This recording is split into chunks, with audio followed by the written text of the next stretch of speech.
놓쳤던 거 두세 가지만 조금 말씀드릴게요. 7세 매스리딩의 가장 큰 특징은 뭐냐면 매스토픽은 커리큘럼이 되어져 있어요. 아까 원장님이 여기에 보여주셨듯이 커리큘럼이 되어져 있는데 저희 선생님들 모두 다 7세만큼은 제발 커리큘럼을 아이들에게 익숙하게 하지 말자. 왜냐면 아이들은 뭐냐면 7세 정도는 이제 세상을 알아가는 시기잖아요. 그래서 위에서 딱 배우면 밑에 걸 아무 생각 없이 거기에 딱 이렇게 숫자를 대입해가지고 빨리 답을 하는 거예요. 이게 살짝 꼴보기 싫은 거야. 네네네. 그래가지고 문제마다 다른 패턴을 듣고 싶어서 사실은 원장님들의 사실 다른 곳은 아니었는데 저희 플러스 원장님들의 니즈로 보기도 사실 다 바꿨어요. 저희 학원 원래 이 책은 어떻게 되었냐면 보기 ABCD조차 만약에 21 보통 교재들은 보기가 22, 23, 24, 25, 26 이렇게 되어져 있잖아요. 근데 여기 보기는 25, 21, 23, 22 이렇게 되어져 이렇게 놨어요. 그것조차 선생님들이 순서대로 해가지고 20을 딱 보고 이렇게 찍는 게 싫다는 거예요. 이게 어쨌든 처음에 발생은 그렇게 됐었어요. 프린트로 만들면서 하다 보니까 근데 이제 약간 이게 이제 많이 퍼지면서 원장님들이 이건 너무 교재스럽지 않다.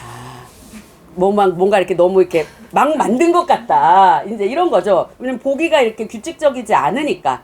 그래서 그런 것들도 원장님들이 다 지사장님들이 다 지적해 주셔가지고 사실은 지금은 그런 것들도 싹 다 고치고 그나마 커지고 작아지고 정도로 해서 만들어 놓고 조금 이름들도 특이한 이름들을 써서 애들이 처음 보는 익숙하지 않은 이름들을 썼다가 지사장님이 그건 좀 아닌 것 같다. 그것들도 다 바꾸고 그래서 이 책의 가장 큰 특징은 저희 7세 어머님들 너무 좋아하시거든요. 애들이 문제를 읽고 자기 맘대로 풀게 되어져 있어요. 그리고 이게 맞으면 맞았다라고는 해줘요. 그런데 이 파트에는 반드시 선생님의 풀이를 따라 적게 되어져 있어요. 그러면 아이들은 벌써 내가 맞았는데 왜 또 적어요? 뭐 이제 이런 상황들이 생기겠죠? 그래서 자, 너희는 답을 맞춘 거고 선생님하고는 같이 모범 답안을 작성하면서 식을 쓰는 연습을 할 거야. 라고 해서 7세 1학년 내가 가르치고 있는 학년에 맞게 1학년 수준에 맞게 아이들에게 여기에 식을 쓰는 연습을 해주셔야 되세요.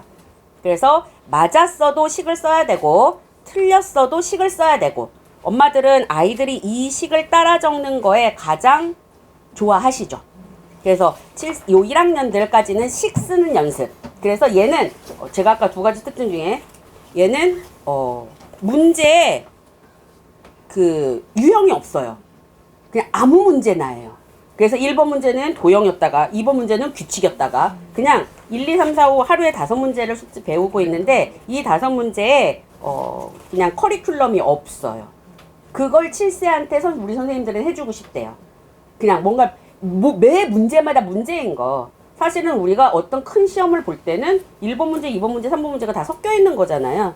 그러다 보니까 이 아이들한테 그걸 가르쳐주고 싶다고 그래서 7세는 커리큘럼이 없다라는 것, 그냥 문제만 있다는 것, 그 다음에 아이들이 풀고 선생님의 풀이가 반드시 들어가야 된다는 것. 물론 답안지가 있으니까 그걸 보고 해주시면 되는 게 요게 7세 1학년들.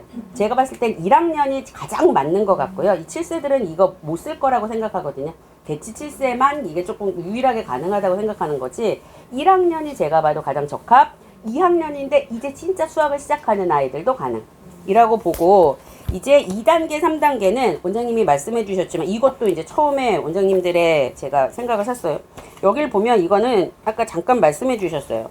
여기가 스텝 1 그리고 가운데 스텝 2 이렇게 있어서 얘는 진도 부분, 얘는 숙제 부분이에요. 근데 이것도 어떻게 되어져 있냐면 이제 당연히 커리큘럼은 되어져 있고 저희 선생님들은 매스토픽하고 가장 큰 차이점은 하는 아이들한테 뭔가를 끄집어내고 있는 거죠. 어때? 네 생각은 어때? 이런 상황은 어때? 라고 이야기하고 있다면 얘는 집어 넣어주셔야 되는 부분인 거예요. 정확하게 풀어야 돼. 그래서 저희 매스토픽 선생님들은 어떠냐면 생각하지 마. 자, 뇌를 짜는 데다가 잠깐 놔야 돼. 그 생각이 잘못되면 어떤 일이 생기냐면 너희들이 이걸 풀었어. 그런데 틀렸어. 근데 선생님이 다시 가르쳐 줄 거야. 그런데 너희들이 그걸 익혔어. 다음에 똑같은 문제가 나오면 어떨 것 같니? 처음에 너희 방법으로 풀어서 또 틀려. 인간의 뇌는 그러해. 잘 안 수정되는 거죠. 자기의 생각이. 그래서 그냥 얘들아 뇌를 잠깐만 여기다 놔. 내 말을 들어. 하얀 백지 상태에서 내 말을 그대로 입력해. 가장 모범 답안이야. 물론 이걸 할 때 풀이법이 4-5개 여러 개 있는 거는 저희 이제 답지에도 여러 개가 되어져 있어요. 아이들한테 여러 가지를 가르치는 거는 굉장히 좋은 방법인데 사실은 아시죠? 여러 가지 방법을 가르칠 때 약간 이제 시작하는 단계의 친구들한테는 여러 가지를 가르치면 하나도 기억하지 못해요. 그래서 이것도 잘 하셔야 되세요. 여러 가지를 가르쳐서 이게 약이 되는 친구들이 있고 여러 개를 가르쳐줬더니 이게 독이 되는 친구들이 있어서 얘들아 풀이법이 사실은 이것만 있는 게 아니야. 그런데 우리 오늘은 요거 하나만 배우자.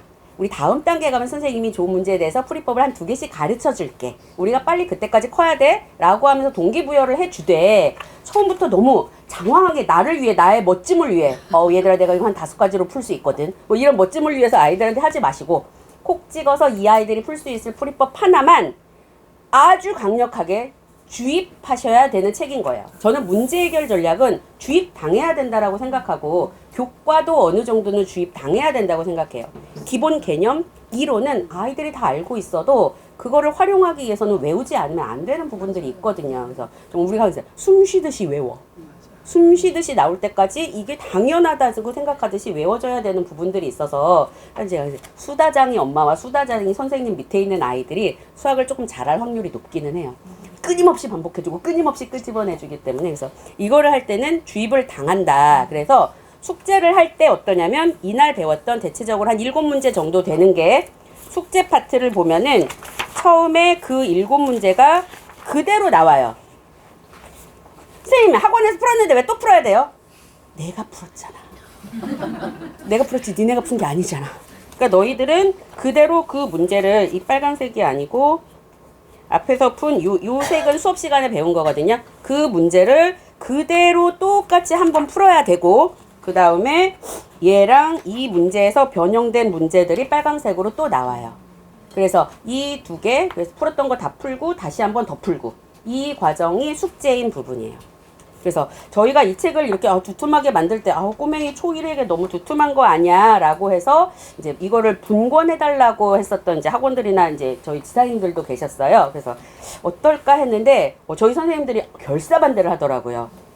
아시죠? 애들이 분명히 여기서 풀었기 때문에 뒤에 가서 볼 때 적어도 이게 분권이 돼 있으면 어떤 일인지 아시죠?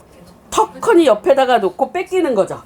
뺏길 건 뻔하기는 한데 적어도 들락달락하면서 불편함이라도 안겨줘야 된다. 절대로 이거를 옆에다 놓고 보게 해서는 안 된다. 라는 그래서 이거를 그냥 묶어놨으니 조금 두툼하기는 하고 그래서 그렇게 이용해 주시면 될 것 같아요. 제가 요 2개만 제가 말씀 들으면서 조금 빠진 것 같아서 요거 2개만 메모를 했고 그 다음에 아까 말씀하신 것 중에 저희도 항상 생각하고 있어요. 이게 저희 이제 지사님 한 분이 저한테 보내주셨던 건데 이 논문이 연구자료죠. 이런 거는 학술지가 나와 이게 정말 2020년 6월에 페이퍼 나온 건데 80년대 초등학교 학부모님들의 특성에 대해서 경기도교육원에서 연구하고 있습니다. 진짜로. 그래서 이 세대의 학부모님들의 특징들에 대해서 이 사람들은 뭘 원하는가.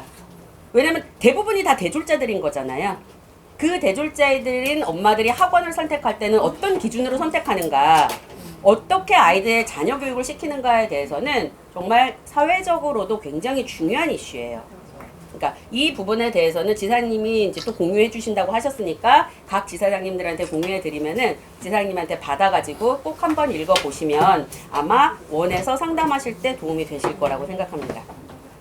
저희가 이제 어쨌든 메스몽 플러스인데 메스토픽 교육을 하게 됐지만 아마 지사장님들이 지역에서 각 메스몽 플러스 교육들은 잘 해주시고 계신 것 같아요. 특히 이제 한 2달 전부터는 이것도 꾸준히 이제 일정 잡아서 해주고 계시니까 본사 교육에서는 이제 교육이 아닌 조금 서브적으로 또 어쨌든 이제 수익을 창출할 수 있고 부족한 컨텐츠를 조금 더 채울 수 있는 이런 것들을 조금 준비해 봤고요. 이제 저희가 10분 초과됐지만 식사를 조금 하고 간단히 드시고 그 다음 단계 진행하도록 하고 식사하시면서 앞에 있는 책들 조금 봐주시면 될 것 같습니다.